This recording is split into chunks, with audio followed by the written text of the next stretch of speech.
ఈరోజు భారత్ పాకిస్తాన్ మధ్య యుద్ధం జరుగుతున్న సంగతి మనందరికీ తెలిసిందే. ఇది మనం కోరుకున్న యుద్ధం కాదు.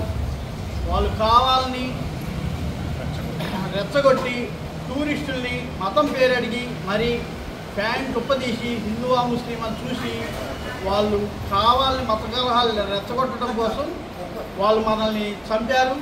అందువల్ల మనం ప్రతీకారంగా కేవలం తీవ్రవాదుల మీదనే దాడి చేశాము. అయినప్పటికీ దుర్మార్గంగా పాకిస్తాన్ ఈరోజు భారతదేశంతో యుద్ధం చేస్తుంది. ఈ యుద్ధంలో మన భారతీయ సైనికులకి విజయం లభించాలని దేశవ్యాప్తంగా భారతీయ జనతా పార్టీ ఆధ్వర్యంలో అన్ని దేవాలయాల్లో పూజలు జరుగుతున్నాయి. ఆ సందర్భంగా వినుకొండ పట్టణ భారతీయ జనతా పార్టీ పట్టణ శాఖ ఆధ్వర్యంలో కూడా మన పుట్టాపత్తుల ఆంజనేయ స్వామి దేవాలయంలో ఈరోజు పూజ జరిగింది. కాబట్టి ప్రజలందరూ కూడా ఐకమత్యంగా ఒకసారి కోరుకోవాలి. భారత సైన్యానికి విజయం లభించాలి.